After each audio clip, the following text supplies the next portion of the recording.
இசையமைப்பாளர் விஜய் ஆண்டனியின் மனைவியான ஃபாத்திமா திருமதியாவதற்கு முன் சின்னத்திரையில் தொகுப்பாளினியாக இருந்தவர். அழகும் வசீகரமும் கொண்ட திறமையான தொகுப்பாளினியாக விளங்கிய ஃபாத்திமாவின் முழு பெயரே ஒரு கவிதையைப் போல் இருக்கும். அவரது பெயர் ஃபாத்திமா ஹனிட்யூ. விஜய் ஆண்டனியை மணந்த பிறகு முழுநேர இல்லத்தரசியாக மாறிவிட்ட ஃபாத்திமா மீடியாவுக்கு முழுக்கு போட்டார். தன் கணவர் ஹீரோவான பிறகு அவர் நடிக்கும் படங்களில் தயாரிப்பாளராகவும் இருக்கிறார். இசை அமைப்பாளராக இருந்து நடிகரான விஜய் ஆண்டனி நான், சலீம் என வித்தியாசமான படங்களில் நடித்தார். சலீம் படத்தை தொடர்ந்து இந்தியா பாகிஸ்தான், பிச்சைக்காரன் ஆகிய 2 படங்களில் நடித்து வருகிறார். இவற்றில் இந்தியா பாகிஸ்தான் படத்தின் படப்பிடிப்பு முடிவடைந்து போஸ்ட் புரொடக்ஷன் வேலைகள் நடைபெற்று வருகின்றன. இப்படத்தை என். ஆனந்த் என்ற புதுமுக இயக்குனர் இயக்கியுள்ளார்.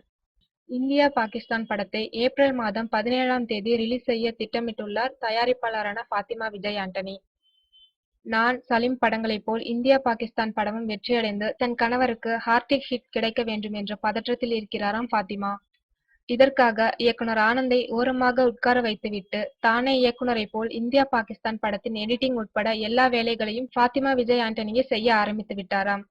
தன்னுடைய வேலையில் ஃபாத்திமா விஜய் ஆண்டனி மூக்கை நுழைப்பது இயக்குனருக்கு கடும் அதிருப்தியை ஏற்படுத்தி இருக்கிறதாம். தன் மனைவியின் அத்துமீறலை கண்டு கொள்ளாமலே இருக்கிறாராம் விஜய் ஆண்டனி.